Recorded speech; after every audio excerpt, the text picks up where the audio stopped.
Hello friends, मैं हूं Saima and you are watching science tutorial take your study to next level. In our last lecture हमने common salt, caustic soda और washing soda के बारे में detail में पढ़ा था। आज हम पढ़ने जा रहे हैं बेकिंग सोडा। क्या पढ़ने जा रहे हैं? Baking soda. बेकिंग सोडा को हम सोडियम बाइकार्बोनेट भी कहते हैं। लास्ट टाइम हमने कौन सा सोडा डिस्कस किया था? Washing soda. कौन सा soda? Washing soda. Washing soda में हमारे पास डिटर्जेंट वगैरह आते थे और इसको हम क्या कहते थे? इसका जो केमिकल नेम था वो था sodium carbonate decahydrate. No, this is baking soda. इसके नाम से सुजेस्ट होता है कि ये बेकिंग सोडा हमारे पास क्या है। बेकिंग सोडा कहाँ पर यूज़ होता है? बेक करने में। क्या बेक करते हैं हम इसे? केक, जो भी बेकरी वगैरह है, जो भी बिस्किट है, इन सब में क्या चीज़ पड़ता है हमारे पास? Baking powder. एक्चुअल में बेकिंग सोडा नहीं पड़ता बल्कि बेकिंग पाउडर पड़ता है। अब ये बेकिंग पाउडर बेकिंग सोडा से ही बनता है। फर्स्ट ऑफ ऑल हम बेकिंग सोडा पढ़ते हैं और इसी में आ जाएगा हमारे पास baking powder. No, what is baking soda? ये बेकिंग सोडा क्या है? सोडियम बाइकार्बोनेट क्या है?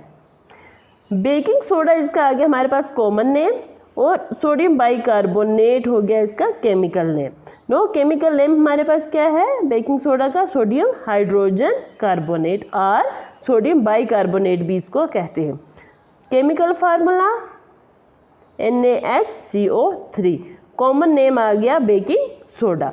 ये तीन इंपॉर्टेंट चीज़ें हमारे पास आ गई। कौन कौन सी? इसका chemical name, chemical formula and common name. Common name baking soda, chemical name sodium hydrogen carbonate और सोडियम बाइकार्बोनेट भी हम इसको कहते हैं and chemical formula is NaHCO3। No, इसकी प्रोडक्शन, इसको हम प्रिपेयर कैसे करते हैं, ये हमें मिलता कहाँ से है? जैसे लास्ट टाइम हमने वॉशिंग सोडा की प्रिपरेशन की थी तो उसमें हमारे पास 3 स्टेप में की थी। कितने स्टेप थे? 3 step. But in baking soda हमारे पास एक स्टेप, और वो कौन सा स्टेप है? जो हमने वॉशिंग सोडा का फर्स्ट स्टेप था उसी में हमारे पास बन रहा था सोडियम कार्बोनेट। अब इसमें क्या होता है हमारे पास? हम लेते हैं एक brine solution. Brine solution salt plus water. एक ग्लास में साल्ट लेंगे, उसमें वाटर ऐड करेंगे तो हमारे पास बन जाएगी क्या? Brine solution. ये हमने ब्राइन सॉल्यूशन लेनी है, यानी कि NaCl आ गया, salt plus water. Brine solution को हमने किसके साथ रिएक्ट करना है? With ammonia, that is NH3, and then कौन सी गैस पास करनी है? CO2। तो ये हमारे पास बन जाएगा सोडियम हाइड्रोजन कार्बोनेट, और इसको हम कहते हैं commonly is known as baking soda plus ammonium chloride, और साथ में हमारे पास क्या निकल जाएगा? Ammonium chloride.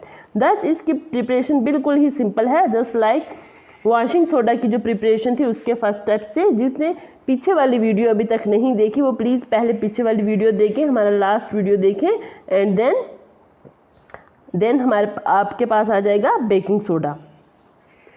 अभी हमने क्या पढ़ा कि हम बेकिंग सोडा और सोडियम हाइड्रोजन कार्बोनेट को कैसे प्रिपेयर करते हैं। ब्राइन सॉल्यूशन लेते हैं, ब्राइन सॉल्यूशन में आ गया हमारे पास salt plus water, NaCl plus water, and then उसको रिएक्ट करते हैं अमोनिया एंड CO2 के साथ, और हमारे पास बन जाता है sodium hydrogen carbonate, that is baking soda plus ammonium chloride. ये थी इसकी प्रिपरेशन। नेक्स्ट है प्रॉपर्टीज। अब जो हमारे पास बेकिंग सोडा और सोडियम हाइड्रोजन कार्बोनेट है इसकी प्रॉपर्टीज क्या है? फर्स्ट जो प्रॉपर्टी है वो क्या है कि it consist of white crystals. ये कैसा दिखने में होता है? बिल्कुल वाइट और क्रिस्टल्स फॉर्म में होता है, which are sparingly soluble in water.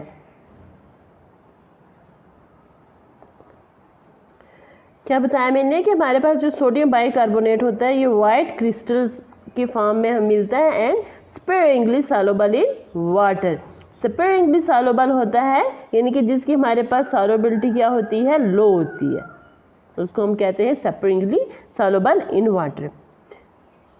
Next property is it is mild conservative non conservative base. ये क्या होता है?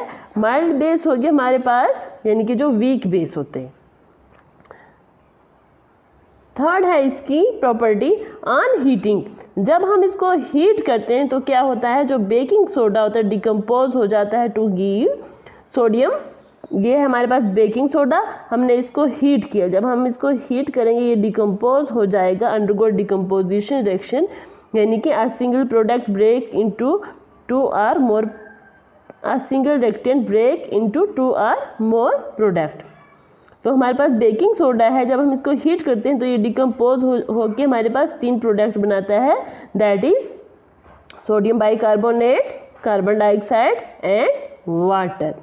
क्या हुआ कि जब हम बेकिंग सोडा को हीट करते हैं तो हमारे पास सोडियम कार्बोनेट बनता है प्लस CO2 गैस निकलती है प्लस वाटर। यूजेस, ये यूज़ कहाँ पर होता है बेकिंग सोडा?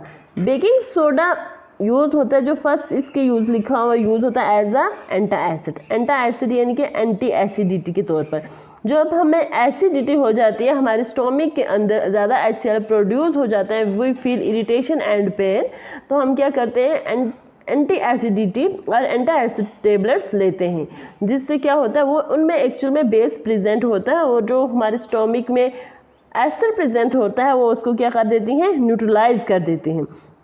दस जो मेडिसिन लेते हैं उसमें क्या प्रेजेंट होता है, ये बेकिंग सोडा क्या प्रेजेंट होता है हमारे पास, क्या यूज़ किया हुआ होता है baking soda to remove acidity, क्योंकि जब एसिड और बेस मिलता है तो वो एसिडिटी के इफेक्ट को ख़त्म कर देते हैं या फिर न्यूट्रल कंपाउंड बना देते हैं।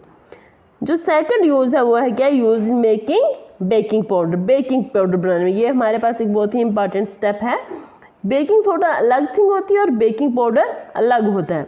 जो बेकिंग सोडा होता है वो यूज़ होता है बेकिंग पाउडर बनाने में, और वो कैसे यूज़ होता है।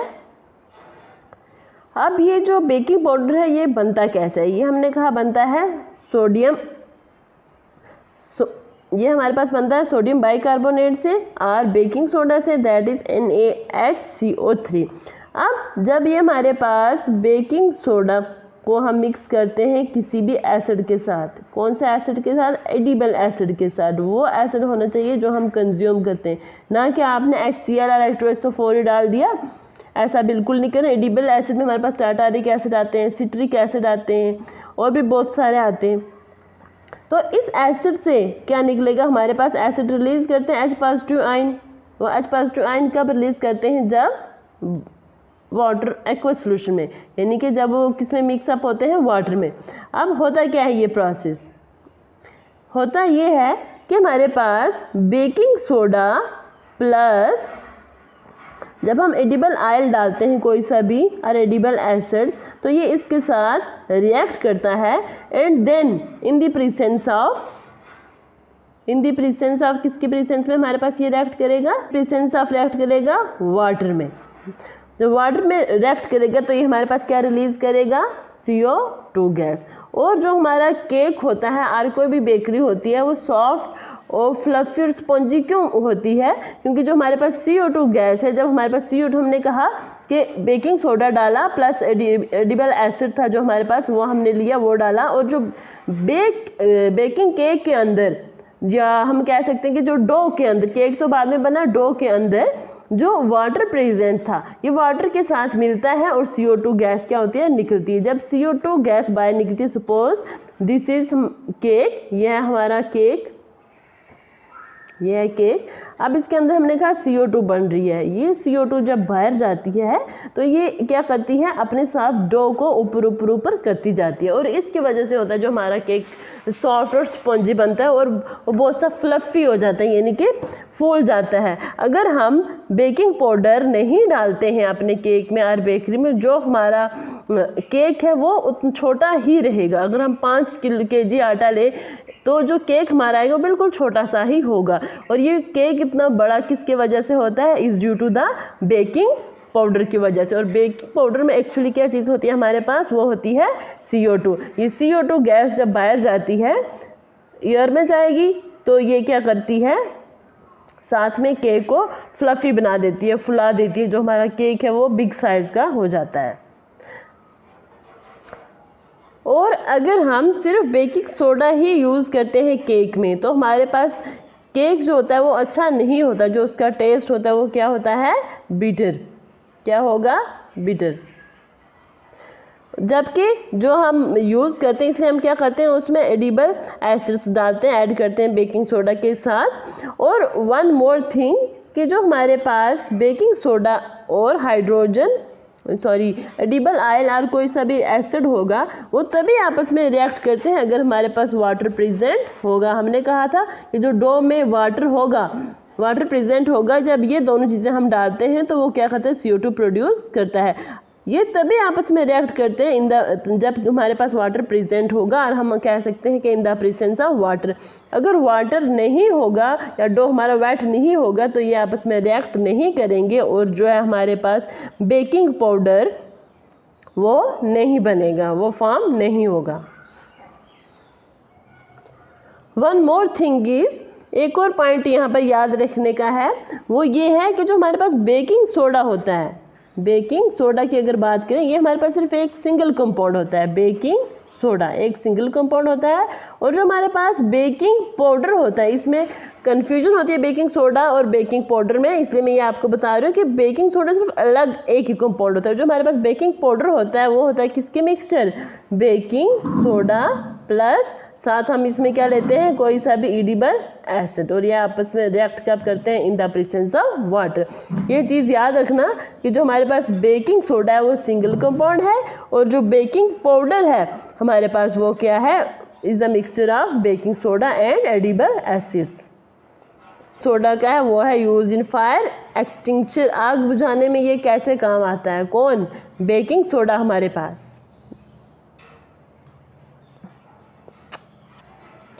ये हमारे पास फायर एक्सटिंग्विशर। अब इसमें क्या होता है ये देखो, मैं इसको थोड़ा सा ठीक कर देती हूँ।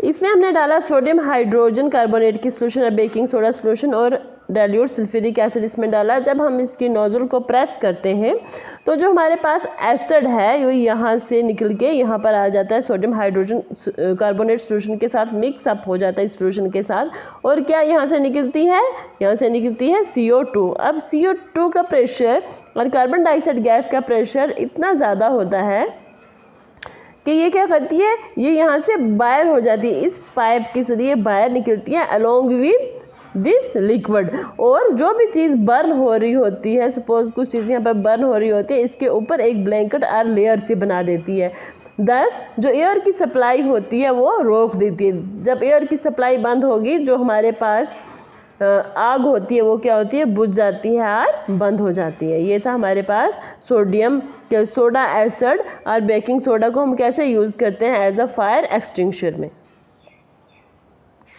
अब जो हम नेक्स्ट पढ़ने जा रहे हैं वो है हमारे पास ब्लीचिंग पाउडर। अब ये ब्लीचिंग पाउडर क्या होता है, हम फेस में अक्सर ब्लीच करते हैं, हम कहते हैं कि हम ब्लीच करने जा रहे हैं, एक्चुअल में ये जो ब्लीच होता है ये हमारे फेस से क्या रिमूव करता है, टैनिंग, जो धूप की वजह से हमें ब्लैक सी लेयर बन जाती है, ये इसको रिमूव करने के लिए यूज़ किया जाता है।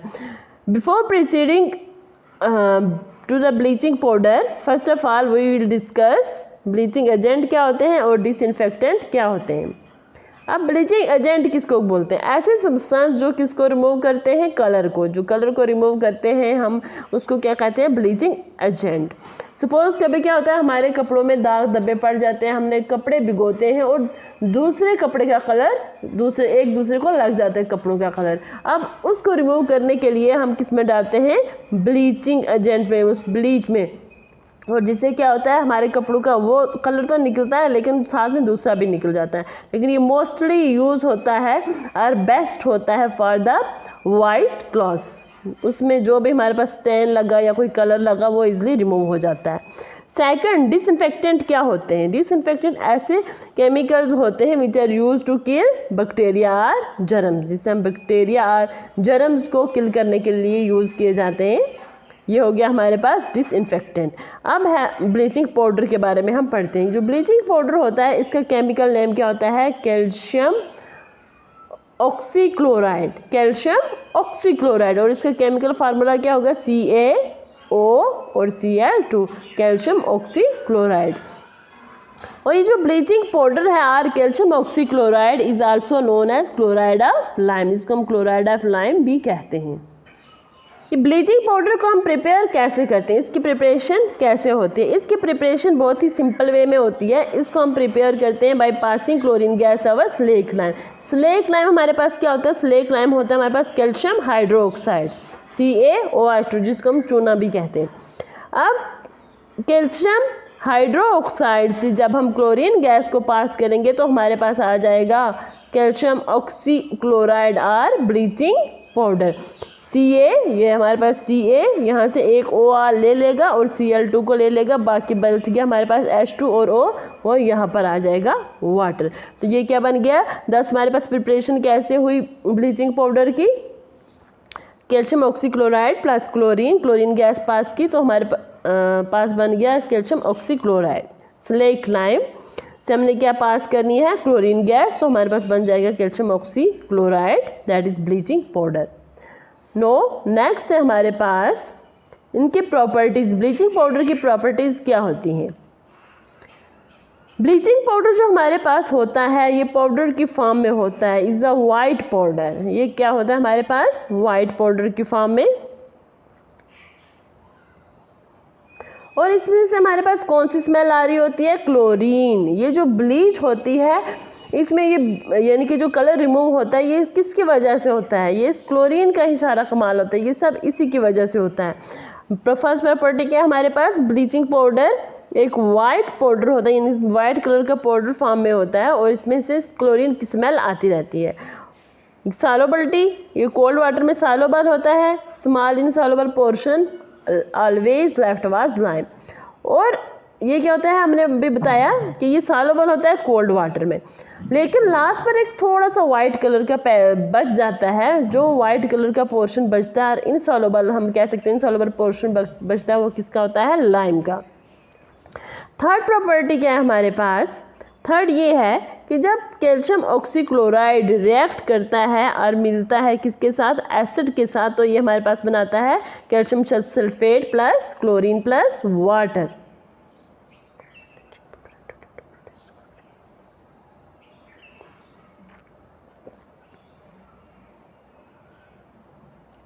क्या बताया मैंने कि जब भी हमारे पास ब्लीचिंग पाउडर और कैल्शियम ऑक्सीक्लोराइड रिएक्ट करता है डिल्यूट एसिड के साथ, तो ये क्या बना देता है हमें? क्लोरीन। ये देखो फॉर एग्जांपल जब हमने लिया कैल्शियम ऑक्सीक्लोराइड और bleaching powder react with an excess of कौन सा एसिड है हमारे पास? हमने यह H2SO4 लिया, sulphuric acid. When it is treated with excess of sulfuric acid, जितनी भी क्लोरीन इसके अंदर प्रेजेंट है, ये देखो ये वाली Cl2, ये सारी की सारी रिलीज हो जाती है, निकल जाती है, अलग हो जाती है। तो हमारे पास क्या बन गया? हमारे पास बन गया CaSO4 calcium sulphate plus chlorine निकाल दी यहाँ से, और ये H2 और यहाँ से O ले लेगा, हमारे पास बन गया वाटर। होता है जो रियल एजेंट यानी कि ब्लीचिंग एजेंट जो प्रेजेंट होता है ब्लीचिंग पाउडर में, वो कौन सा होता है हमारे पास? वो होता है क्लोरीन। क्लोरीन ये याद रखना, ठीक है। आगे इसके यूजेस ऑफ क्लोरीन। क्लोरीन कहाँ यूज़ होता है? क्लोरीन यूज़ होता है ब्लीचिंग के लिए, फॉर ब्लीचिंग कॉटन के लिए and linen in textile industry. ये कपड़े की जो भी इंडस्ट्रीज होती हैं वहाँ पर यूज़ होता है। सेकंड यूज़ इसका आ गया डिसइंफेक्टिंग ड्रिंकिंग वाटर सप्लाई। जो हमारे पास वाटर आता है हमारे घरों में, जो वाटर सप्लाई होती है, वो पानी पीछे एक टैंक में स्टोर होता है और इसमें भी क्या डाला जाता है? Bleaching powder. ये क्यों डाला जाता है? क्योंकि जितने भी जर्म्स कोई भी हार्मफुल एजेंट प्रेजेंट होते हैं, बैक्टीरिया प्रेजेंट होते हैं वाटर में, उनको मारने के लिए और उनकी ग्रोथ को रोकने के लिए। थर्ड है हमारे पास as an oxidising agent in many chemical industry. बहुत सी केमिकल इंडस्ट्री में एज एन ऑक्सीडाइजिंग एजेंट भी यूज़ होता है। आगे हमारे पास because it reacts with very small amount of dilute acid and release nascent oxygen, a very reactive and unstable monatomic oxygen. ये एज एन ऑक्सीडाइजिंग एजेंट क्यों use होता है? क्योंकि ये बहुत ही स्मॉल अमाउंट ऑफ थोड़ा सा एसिड चाहिए उसके साथ भी रिएक्ट हो जाता है। Small amount of dilute acid और रिलीज क्या करता है? Nascent oxygen. ये नेसेंट ऑक्सीजन क्या होती है? जो नेसेंट ऑक्सीजन होती है ये बहुत ही रिएक्टिव और अनस्टेबल मोनोएटॉमिक ऑक्सीजन होती है। कौन सी ऑक्सीजन? Monoatomic oxygen. ये था हमारे पास ब्लीचिंग पाउडर। क्या हमने अभी पढ़ा? ब्लीचिंग पाउडर और कैल्शियम ऑक्सीक्लोराइड। नेक्स्ट जो है हमारे पास वो है प्लास्टर ऑफ पेरिस। जो प्लास्टर ऑफ पेरिस है ये बहुत ही इंटरेस्टिंग है। क्यों इंटरेस्टिंग है? प्लास्टर ऑफ पेरिस को हम क्या बोलते हैं? POP। आपने अपनी घरों की सीलिंग में देखा होगा जो वाइट कलर का पाउडर होता है वो क्या होता है? वो POP होता है। जब भी कोई बोन फ्रैक्चर होती है या हमारी बोन्स में कुछ प्रॉब्लम होती है हम डॉक्टर के पास जाते हैं, वो जो वाइट कलर का लगाता है हार्ड सी लेयर, वो किसके लगाता है? वो यही होता है POP और प्लास्टर ऑफ पेरिस। जो प्लास्टर ऑफ पेरिस है केमिकल नेम इसका क्या है? केमिकल नेम होता है हमारे पास कैल्शियम सल्फेट हेमीहाइड्रेट और कैल्शियम सल्फेट हाफ हाइड्रेट। इसको हाफ हाइड्रेट क्यों कहते हैं? Because it contain half molecule of water. जो ये नेम है प्लास्टर ऑफ पेरिस, इसको प्लास्टर ऑफ पेरिस क्यों कहा गया? ये कहाँ से आया? क्योंकि जो सबसे पहले जो प्लांट था प्लास्टर्स का या POP का, वो कहाँ पर था? पेरिस में। और ये सबसे पहले इसको कहाँ पर प्रिपेयर किया गया? इसको प्रिपेयर किया गया पेरिस में बाय हीटिंग जिप्सम। जिप्सम को हीट करते हैं एट अ पार्टिकुलर टेम्परेचर पर और ये हमारे पास बन जाता है क्या? Plaster of Paris. ये सबसे पहले पेरिस में बनाया गया था, that is why it is known as plaster of Paris. No its preparation. ये हम प्रिपेयर कैसे करते हैं और बनाते कैसे? जो प्रिपरेशन होती है प्लास्टर ऑफ पेरिस की और POP की, वो होती है हमारे पास जिप्सम से। किससे होती है? जिप्सम से। अब ये जिप्सम क्या होता है? ये जिप्सम होता है इस कैल्शियम सल्फेट डाइहाइड्रेट, ठीक है। यानी कि इसके अंदर हमारे पास 2 मॉलिक्यूल ऑफ वाटर होते हैं और जो हमारे पास POP आ गया वो भी यही होता है calcium sulphate, but it contain half molecule of water, ठीक है। अब जिप्सम से हम इसको कैसे प्रिपेयर करते हैं? इसके प्रिपरेशन के लिए हम जिप्सम को लेंगे। ये हमारे पास आ गया gypsum, that is calcium sulphate dihydrate और it contains 2 molecule of water. हमने जिप्सम लिया, अब जिप्सम को हमने हीट किया और हीट कहाँ पर करना है? 373 केल्विन और 100 डिग्री सेल्सियस पर, ना ही इससे कम और ना ही इससे ज़्यादा, क्योंकि इससे अगर हम कम ज़्यादा करेंगे हीट तो ये हमारे पास प्लास्टर ऑफ पेरिस नहीं बनेगा। इसकी जो कंपोजिशन है वो चेंज हो जाएगी। क्या होता है? मैंने क्या बताया कि जो हमारे पास प्लास्टर ऑफ पेरिस है वो किससे बनता है? By heating gypsum. जब हम जिप्सम को हीट करेंगे जो इसका 3/4 पार्ट है, that is 1.5 molecule of water, ये निकल जाएगा and we are left with CaSO4 into half molecule of water, ठीक है। ये हमारे पास आ गया plaster of Paris. Plaster of Paris और जिप्सम में क्या डिफरेंस है? जिप्सम में हमारे पास 2 मॉलिक्यूल ऑफ वाटर होते हैं और प्लास्टर ऑफ पेरिस में हमारे पास हाफ मॉलिक्यूल ऑफ वाटर होता है। जिप्सम होता है, इस जिप्सम को हमने कहा कि कितना हीट करना है? हमें 373 केल्विन और 100 डिग्री सेल्सियस। इससे ना अबोव करना ना ही कम करना। ऐसा क्यों होता है कि अगर हम इसे अबोव इसको हीट कर देंगे, जो हमारे पास जिप्सम है ये जिप्सम तो हाइड्रेटेड है, यानी इसके अंदर वाटर है, जो जिप्सम हो जाता है वो बन जाता है CaSO4 एनहाइड्रस, यानी कि इसके अंदर वाटर बिल्कुल ख़त्म हो जाता है, ये ड्राई हो जाता है, ठीक है। ये हो जाता है ये बन जाता है हमारे पास एनहाइड्रस कैल्शियम सल्फेट। और जब हम इसमें वाटर ऐड करते हैं तो ये दोबारा हमारे पास सेट वैसा नहीं होता, प्लास्टर ऑफ पेरिस की तरह नहीं बनता और इसलिए हम इसको एक और नाम से भी कहते हैं डेड बर्न प्लास्टर। कि जब हम इसको हीट करेंगे इससे ज़्यादा 373 केल्विन से ज़्यादा हीट दे देते हैं या हीट कर देते हैं जिप्सम को, तो हमारे पास एनहाइड्रस कैल्शियम सल्फेट बनता है और डेड बर्न प्लास्टर बन जाता है, जो हमारे पास प्लास्टर ऑफ पेरिस की तरह सेट नहीं होता बाय एडिंग वाटर। ये था हमारे पास इसकी preparation.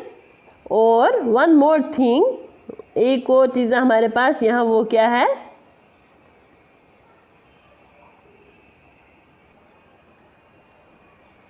One more important thing वो ये है कि जो हमारे पास कैल्शियम सल्फेट हेमीहाइड्रेट और हम कह सकते हैं प्लास्टर ऑफ पेरिस का फार्मूला ये है, ये हमने बताया CaSO4 into half molecule of water, लेकिन एक्चुअल में ये क्या होता है, ये पॉसिबल, ऐसा पॉसिबल नहीं होता। तो हम क्या करते हैं, इस इक्वेशन को, ये जो हमारे पास अबव इक्वेशन है, इसको हम 2 से मल्टीप्लाई करेंगे, जो हमारे पास फार्मूला आएगा वो क्या आ जाएगा, 2CaSO4 into 2 times into water. और इसका मतलब हमारे पास ये हुआ कि जो 2 मालिक्यूल हैं कैल्शियम सल्फेट के CaSO4 के, they share 1 molecule of water. कितना molecule of water, 1 molecule of water. Thus for 1 molecule of CaSO4 तो they share half molecule of water. तो ये दोनों फार्मूले जो हमारे पास है वो यूज़ कर सकते हैं हम, वो दोनों ठीक है। जिप्सम के लिए नहीं, प्लास्टर ऑफ पेरिस के लिए हम CaSO4 half molecule of water भी यूज़ कर सकते हैं and 2 times CaSO4 into water भी यूज़ कर सकते हैं। इसका मतलब हमारे पास होता है कि जो 2 मालिक्यूल हैं कैल्शियम सल्फेट के, they share 1 molecule of water and 1 molecule of CaSO4 share half molecule of water.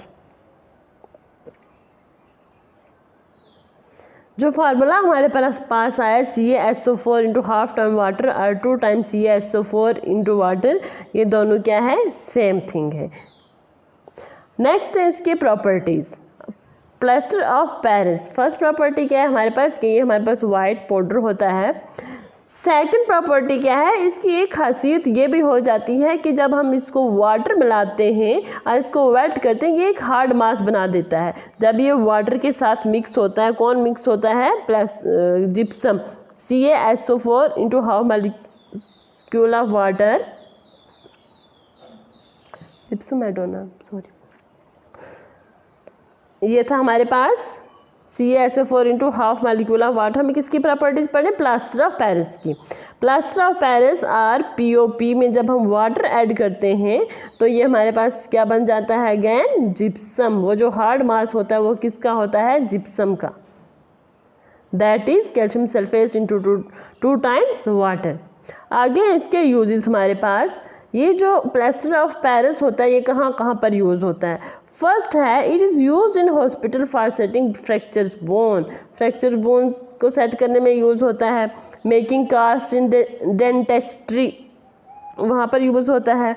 और कहाँ पर यूज़ होता है, मेकिंग टॉय, जो भी डेकोरेटिव मटेरियल होते हैं, ऑर्नामेंट होते हैं, ब्लैक बोर्ड, चॉक, स्टैचू वगैरह, इन सब में हमारे पास POP यूज़ होता है, ये POP से बनते हैं। और वन मोर थिंग, ये कहाँ पर यूज़ होते हैं, जब हम पेंटिंग करते हैं या फिर बिफोर पेंटिंग वॉल को स्मूथ करने के लिए हम जो वॉल पर लगाते हैं वो किसका इस्तेमाल करते हैं, वो भी इसी का यूज़ करते हैं, प्लास्टर ऑफ पेरिस यार POP। जो हम सीलिंग अपने घरों में बनाते हैं इतनी अच्छी अच्छी वाइट कलर की, फिर उसमें फ्लावरिंग वगैरह करते हैं, वो जो वाइट कलर का पाउडर हम अपनी सीलिंग को लगाते हैं वो क्या होता है, वो यही होता है POP यार, plaster of Paris. Now next is water of crystallization. हमने कहा कि वाटर अभी अपने पीछे पढ़ा था लेकिन मैंने वहाँ आपको नहीं बताया ये वाटर ऑफ क्रिस्टलाइजेशन क्या होता है। ये वाटर ऑफ क्रिस्टलाइजेशन क्या होता है कि जो भी वाटर के मॉलिक्यूल किसका हिस्सा होते हैं, क्रिस्टल के, उसी को हम कहते हैं water of crystallization. The water molecule which from part of the structure of the crystal are called water of crystallization. और जिस साल्ट के अंदर वाटर ऑफ क्रिस्टलाइजेशन होता है उस हम साल्ट को क्या कहते हैं, हाइड्रेट साल्ट। हाइड्रेट साल्ट यानी उस साल्ट के अंदर वाटर प्रेजेंट होता है। फॉर एग्जांपल है हमारे पास आगे सोडियम कार्बोनेट क्रिस्टल की। अभी जो सोडियम कार्बोनेट क्रिस्टल होता है इसके अंदर कितने मॉलिक्यूल ऑफ वाटर होते हैं, 10 molecule of water crystallization per unit and hence it is written as Na2CO3। कितने molecule of water, decahydrate 10 H2O, this is called sodium carbonate decahydrate. और ये जो अमाउंट होती है वाटर के स्ट्रक्चर के अंदर ही वो फिक्स होती है, वो हमेशा क्या होती है, फिक्स। और ये जो वाटर ऑफ क्रिस्टलाइजेशन होता है ये क्या होता है, ये उस क्रिस्टल का एक हिस्सा होता है, उस क्रिस्टल के स्ट्रक्चर का एक हिस्सा होता है, एक पार्ट होता है। और ये जो वाटर होता है ये फ्री नहीं होता है, इसलिए ये क्या करता है, जो हमारे पास साल्ट होते हैं उनको वेट नहीं करता है। क्यों वेट नहीं करता? ऐसे हमारे माइंड में आता है कि उसमें वाटर प्रेजेंट है तो वो साल्ट वेट होगा, बट एक्चुअल में ऐसा नहीं होता। ऐसा क्यों नहीं होता? क्योंकि वो उस क्रिस्टल का एक हिस्सा होते हैं और वो उसको वेट नहीं करते। ये वाटर हमारे पास फ्रीली अवेलेबल नहीं होता। फ्रीली अवेलेबल नहीं होता तो इसका मतलब कि हमारे पास वो साल्ट को वेट नहीं करते, गीला नहीं करते। ये जो वाटर ऑफ क्रिस्टलाइजेशन होता है ये क्रिस्टल्स को क्या देता है, हमारे पास शेप। क्या देगा? शेप देगा। और कुछ केसेस में क्या करता है, ये क्रिस्टल्स को कलर भी देता है। कैसे कलर देता है? Let us take an example. हमने यहाँ पर एग्जांपल ली है कॉपर सल्फेट की, ठीक है। जो कॉपर सल्फेट का क्रिस्टल होता है वो कौन से कलर का होता है? ब्लू कलर का। अब देखो कॉपर सल्फेट के अंदर हमारे पास कितने टाइम वाटर प्रेजेंट है? 5 टाइम वाटर में। जब हम इसको हीट करते हैं ये जो 5 टाइम वाटर है ये पूरा क्या हो जाता है? निकल जाता है। एंड दस हमारे पास क्या बनेगा? Anhydrous copper sulphate. और इसका कलर हमारे पास कैसा आया? वाइट। जब देखो ये वाटर के साथ था तो इसका कलर कैसा था? ब्लू, ठीक है। ये जब हाइड्रेटेड था कॉपर सल्फेट इसका कलर था ब्लू। जब एनहाइड्रस हो गया तो इसका कलर क्या हो गया? वाइट। दस ये जो होता है हमारे पास वाटर ऑफ क्रिस्टलाइजेशन ये शेप तो देता ही देता है, बट साथ में क्या देता है? कलर। जो वाटर था ये निकल गया, जब हमने इसको हीट किया ये सारा का सारा पानी निकल गया तो हमारे पास एनहाइड्रस कॉपर सल्फेट हो गया और इसका जो कलर हमारे पास आया वो क्या आया? वाइट। अब ये जो प्रोसेस है ये क्या होता है? रिवर्सिबल होता है। ये देखो नेक्स्ट रिएक्शन, इसमें हमारे पास क्या है?